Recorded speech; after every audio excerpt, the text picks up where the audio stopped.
Welcome. Welcome. Thank you for coming to our weed presentation. Thank you for coming to celebrate Mary O'Brien. I'm Mary White, one of the co-chairs of weed with co-chair Manoush Zamora-Dinia, who is on the hosting feature. We'll start with a land acknowledgement and some announcements. Weed's office sits on the territory of the Wichun, the ancestral unceded land of the Chichonio-speaking Ohlone people. We recognize the Miwokma Ohlone tribe who are campaigning to become federally recognized, the Association of Ramaytush Ohlone who are researching, revitalizing, and preserving Ramaytush Ohlone history, and the Confederated Villages of Lezon and Sogorea Land Trust for working to return native land back to indigenous stewardship. So if you would wish, please type your land acknowledgement in the chat. So a couple of announcements here. Just the housekeeping, we'd like you to keep your settings on mute. We will have a presentation till 6. If you have questions, please put your questions in the chat. And then at 6 or possibly sooner, we'll see, we will stop the recording and then start the question and answer period from 6 to 6:30. Couple of announcements. This next week, Weed is going to be issuing its 12th edition of the magazine. And this has been 25 years of Weed, and is very excited to have the 12th edition coming out on the theme of extraction. And we have 2 exhibitions, one that closes today, Gallery Route 1, and one at the Peninsula Art Museum at the Tan Fran Shopping Center. And there'll be 3 artist presentations. That one will go till January. And we have 3 artist presentations that will be in November. And I've got the dates.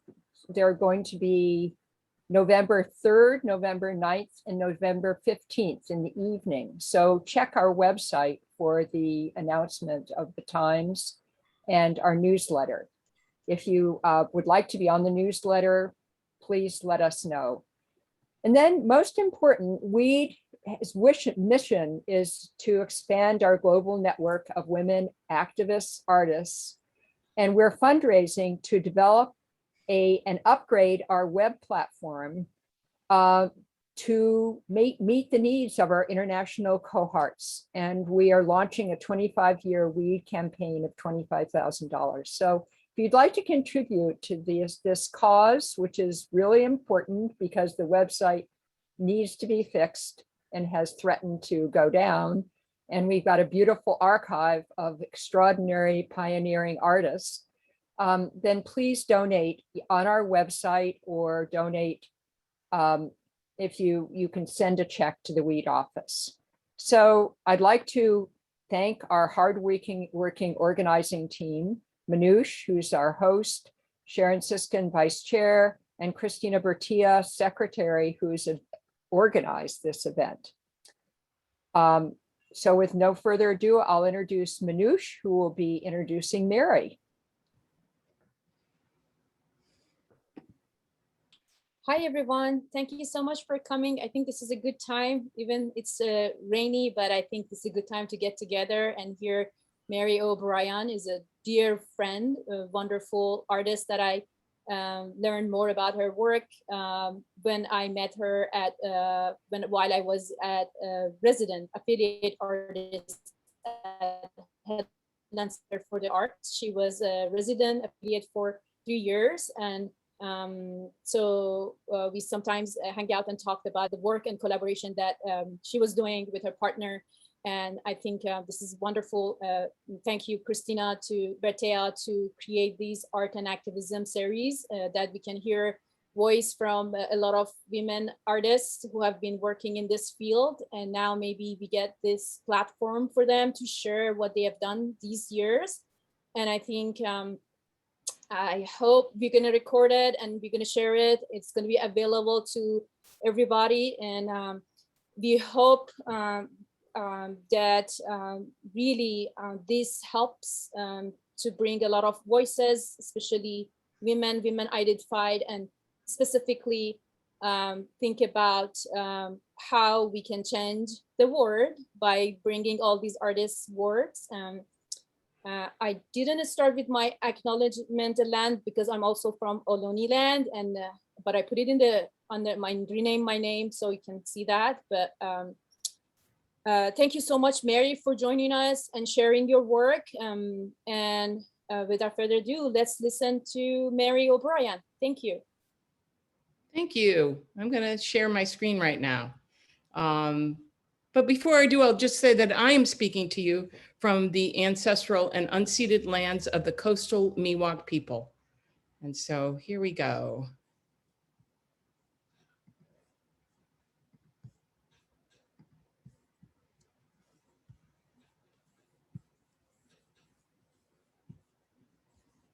Okay, hold on. Didn't get that.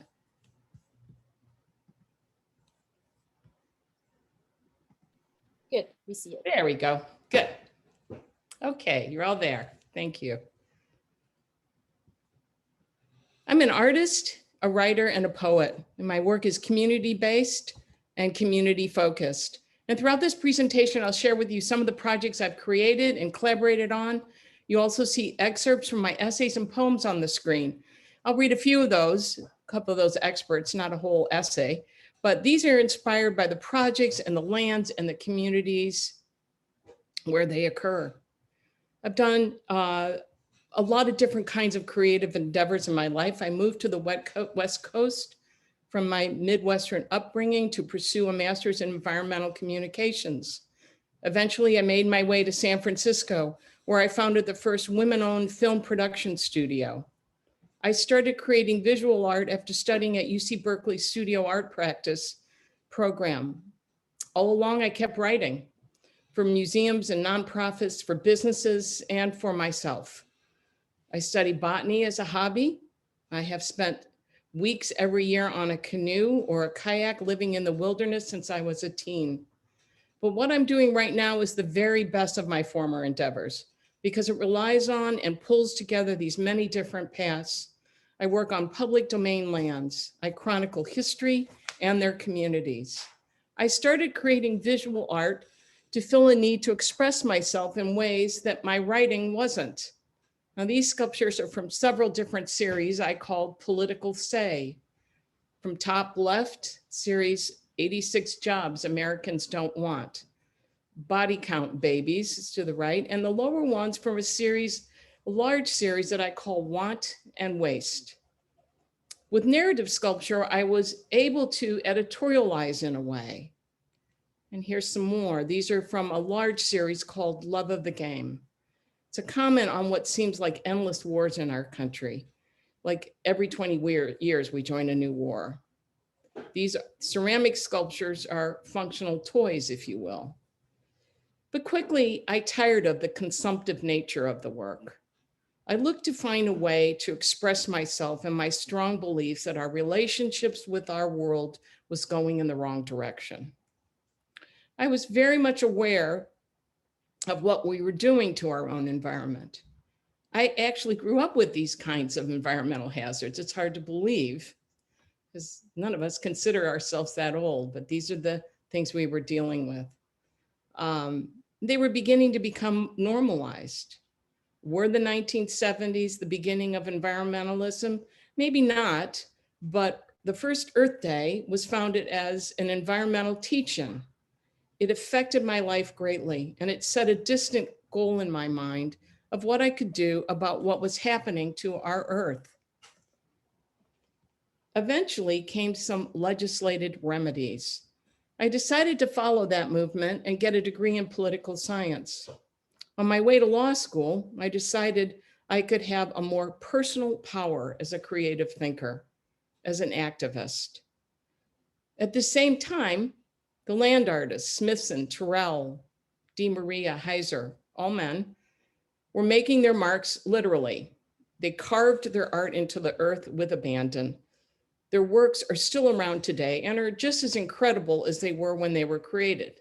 But really, carving into the earth? So I looked elsewhere and closer to home.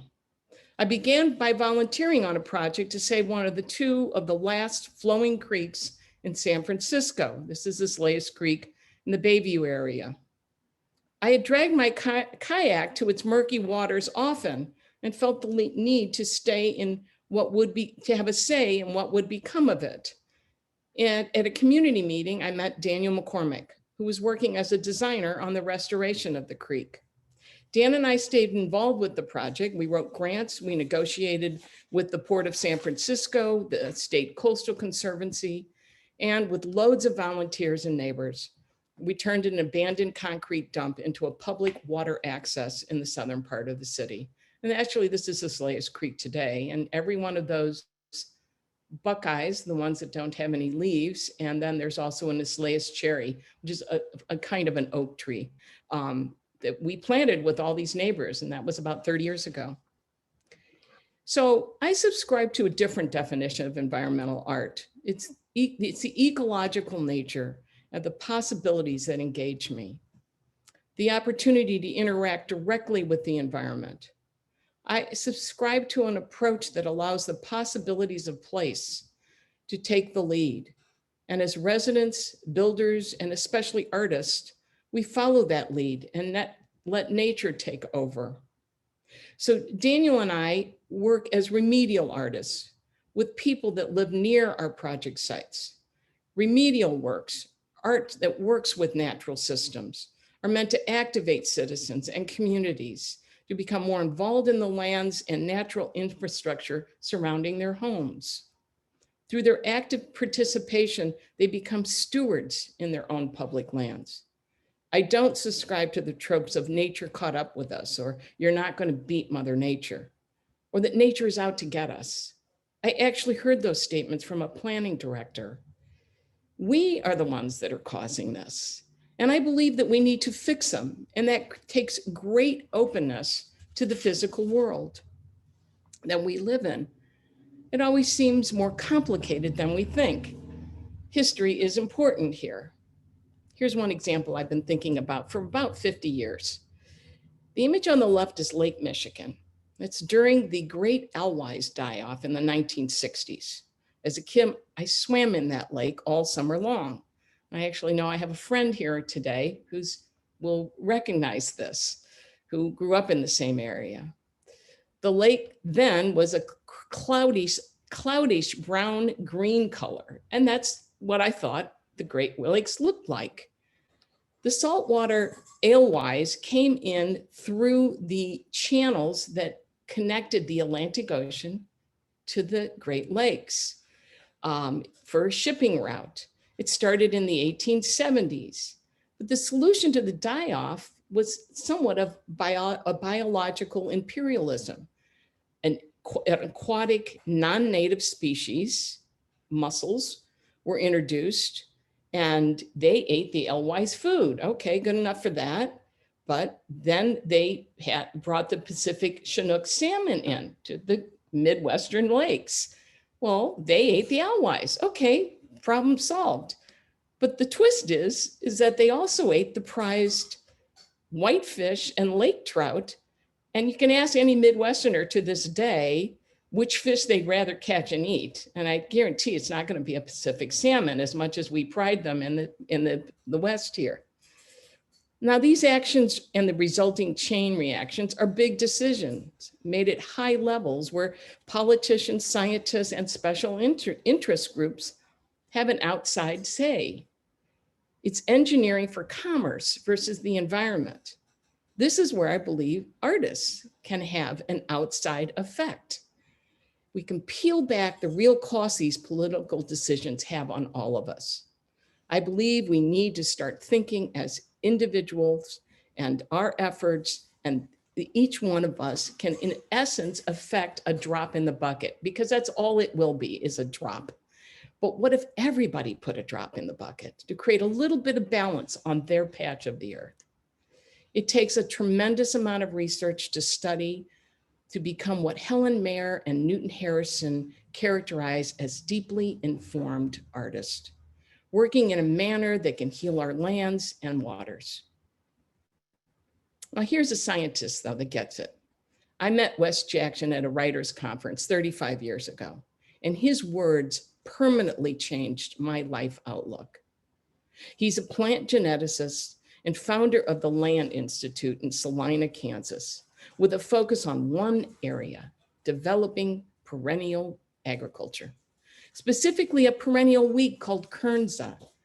And like historic prairie grasses in the Great Plains, where for thousands of years, kernza, and you can see the roots here, are perennial, their roots getting deeper and deeper. You don't plow the land, you trim the crop.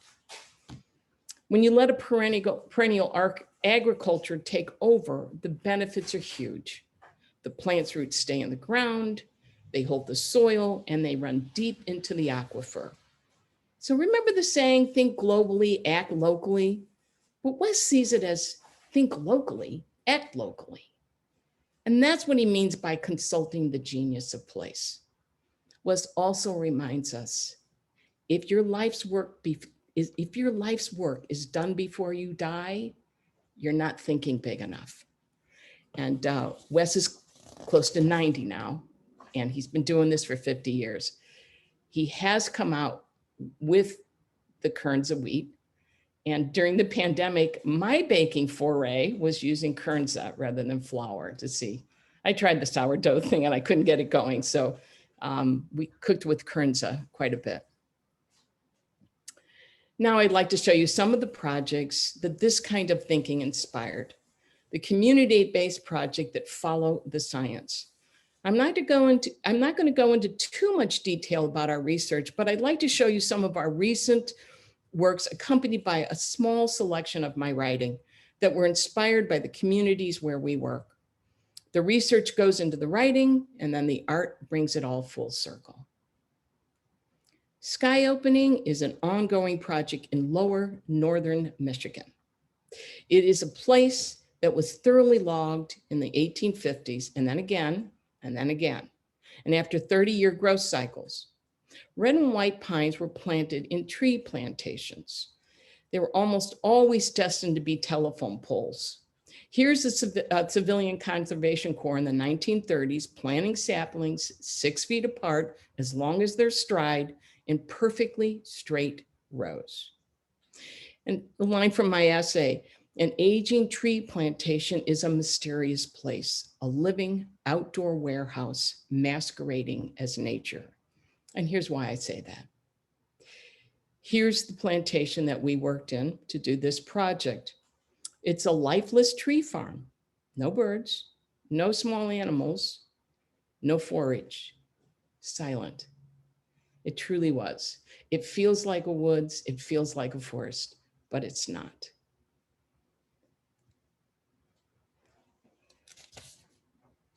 Land passes from one property owner to the next, and the plantations fall into neglect.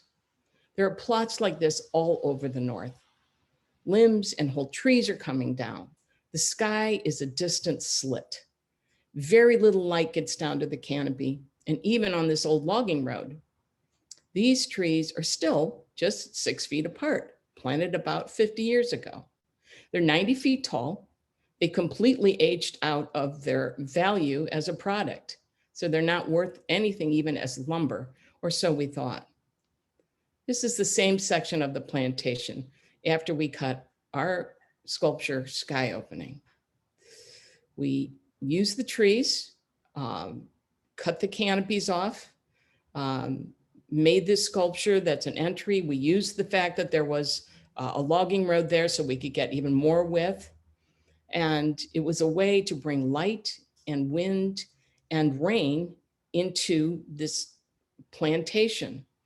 Now on the periphery, you'll see, and I'm going to click through a few more, hardwood trees that are trying to encroach to help recreate a more naturalized forest for this area. This is kind of the lower boreal forest area of northern Michigan. So here's actually right after we cut. And we tried to give some advantage. So we're not recreating a forest here. We're giving advantage. We're trying to get the natural surroundings to take over and move in and encroach on this plantation. So here's a close-up. See how thin the trees are? The color that we used on the tops of the stumps, and these truly are stumps, it was traditionally used by loggers. They would go in and they'd flag the trees with spray paint that they wanted. So we picked that detail up, but we also used it to seal those trunks so they would stay up longer. The reason we did that is, and here you can see the hardwoods encroaching in. But the reason we did that is this is also a carbon capture project. The longer you keep the trees up, the less decay, the longer they hold the carbon they've been storing for 40, 50 years. We were very lucky. We thought we'd have to do something with all the poles we cut, and they're substantial. But the community that we worked with was able to find a lumber yard that said, yep, we'll take them. We'll probably make 2x4s out of them. They're very thin. They don't usually mill trees and logs this thin. And that's the problem. You've got plantations sitting there that are useless. This picture gives you some scale. Here I'm standing there. We cut in the winter. It's less damage to the ground. Ground's frozen. Tallest stump here is 25 feet. And again, the trees themselves are 90 feet.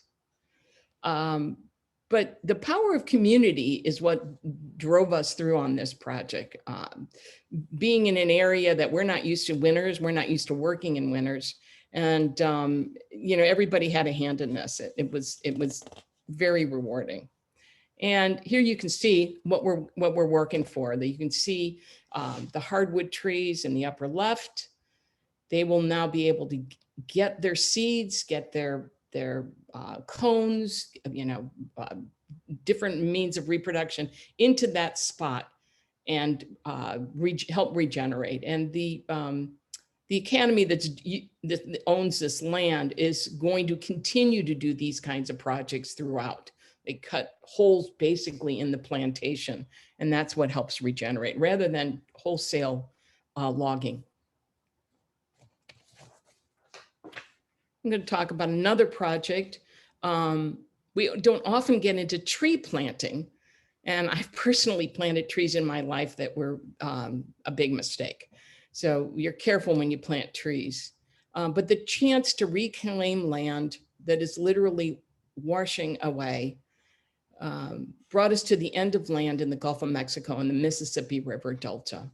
This is what the state of land loss and land reclamation below New Orleans looks like. This statement from David Yergin made such an impression on me, not only during this project, but it's the finest way I can think of on how we should restore the environment. It is certainly hubris to think we could do it without taking nature's assistance. That thin white line you see in the bottom right, that's the end of the road. And just to the left is what they call the wagon wheel. It looks like a perfect circle of land and water surrounding it. And what it really is are the ditches and the canals that the oil and gas industry dig to bring their product in from the rigs out in the Gulf. When we first started on this project, the statistics were just unfathomable to us. People kept telling us that we were losing a football field full of land every hour. I mean, it's just unbelievable. But that statistic has gotten even greater in the years that we've done this project. So our project we called Line of Defense was installed just below that wagon wheel. We drove to the end of the road and then got on a little John boat for 20 minutes to get out to the land that we were going to work on. And here's our guide and collaborator, Richie Blink. When we first met him, he was working as a boat pilot, ferrying workers to and from oil rig platforms out in the Gulf. He quit that job to pursue a life in environmental activism, a bold thing to do when you're the highest paid worker in your small town in Louisiana. Richie is known for planning a campaign that he started in the lower Delta He almost single-handedly planted thousands of bald cypress trees. Cypress are native and excellent in withstanding hurricanes and storm surges. Well, what they're not excellent at withstanding is an invasive rodent called the nutria. Now, the nutria looks very much like a beaver, but much more invasive and much more successful at denuding the environment of all vegetations. This was our project site. This little pear-shaped or paisley-shaped island was once the middle of a cow pasture. And Richie remembers as a boy going with his grandfather to this cow pasture. We're actually standing on the island right now. And this is at high river flows. So it's not necessarily the tide that's pulling the island away, but it is the weather in the Midwest that's flooding the Mississippi River. And the locals down there could tell you when that flood would happen. They knew what the weather was up in like Des Moines and Minnesota, and they knew when that water would reach them down in southern Louisiana. So what the nutria does is it pulls up the saplings, and Richie is pretty much known for thousands of saplings, and he'd go in his John boat and plant them. He'd come back the next day, they're all floating, they're all gone. The nutria pulls it up, chews the roots and discards it. So just a useless effort sometimes. So we created these devices with Richie from recycled crab pots, another item they use down there. The flags were from local river cane. And we got some of the neighbors and volunteers to help us paint these flags while they were preparing for Mardi Gras. And Mardi Gras is a creative event, and everybody you know down there is working on some kind of project to celebrate Mardi Gras on their costumes or whatever. So they gave us some time to help us paint these flags. The flags and cages were designed to protection both from the nutria, but also from the John boats that a lot of folks have, that they go out and skim over the few parcels of solid land just kind of for the fun of it. They can lift their motor up, jump over these, and again, fun, but it's like dune buggies. So you can see in the bottom right, there's the John boat. That's how we'd get out there. So here's kind of the first year after we planted these. Here's the actual, I'm just going back in time, but here's the final installation. All of those are situated on that island I showed you, and which doesn't appear, but there's land right underneath that. Here it is 5 years later. So not only the trees growing, but they're capturing local vegetation, grabbing it, rebuilding that plot of land, holding on to it. And here it is a couple years after that. So it's well on its way to, kind of a permanent restoration of that land, we hope. I checked in with Richie and after this latest hurricane, and he's telling me the trees are just doing fine. Bald cypress are native there. They're really meant to be that first line of defense. They get battered, but they don't bow down. They're leafless in the winter. They're a deciduous conifer, but they hang in there. So that's that project. Let's go on to the last project I'd like to talk. We're going to go now back to the desert. This is in the Nevada desert on the West Carson River. This is the floodplain near Gardnerville, Nevada. During a moderate flood event, you can see in the distance on the left of your screen the actual river channel. And this floodplain would overflow into this and just fill with water. When the Nature Conservancy actually acquired this land, it was a dumping site for dredging spoils. The Carson River is ditched and canaled for irrigation all through this desert landscape. It's the site of a 100-year-long battle with the Federal Bureau of Reclamation to set water rights. 100 years they negotiated, and they're very strict. They have people that are water masters. They go up and down the river to make sure there's no illegal drawing of river water. But we were left with these dredging spoils on this floodplain. So the Nature Conservancy, when they were able to acquire the land, scraped it clean of all vegetation, and that's where we started. So here we are on that land that you saw previously that was flooded, and we're working with the local community to create a sculpture that would restore this floodplain. And it was a project that many of them came back to over and over. They brought their families. And one of the reasons is that this whole valley was mostly private ranches. If it wasn't a ranch, it was a golf course. And I talked to a number of these folks that had never really been on the river. They can't get access to it. So the Nature Conservancy does some good things in that they take private lands and put them into public domain. They're not public parks, but they are public domain lands. These were live willow stakes that we were going to weave into a sculpture, and we're also planting them. We designed a shape that would capture the floodwaters and refresh the water table and grow willows. And once it's established, the willow groves have started to spread throughout this whole floodplain. So we created a sculpture that would help restore the floodplain, a localized habitat for the very picky willow flycatcher, a very small bird that belongs there and hasn't been able to find its environment. And in the endangered western pond turtle, another very endangered, small little animals, but they're indicators of how healthy the land is. The finished sculpture is 300 feet in length. 1,600 volunteer hours were contributed to this project. People from all over the Carson Valley, Lake Tahoe, Truckee, Reno, all came to work on this. And I think the attraction was that they were working on their river. Many experienced the Carson River for the first time in their lives. And here's one view of the finished sculpture. This is during a flood event. Again, we are still in the desert. And here's the rest of it. And in the distance, you can see actually the channel that's overbanked into this floodplain. And here's an aerial of it. Before it actually started to grow, but now the turtles are back. It'll take a few more years of growth for the tiny willow flycatcher to come back. They're very picky about their habitats, but they are in the general area.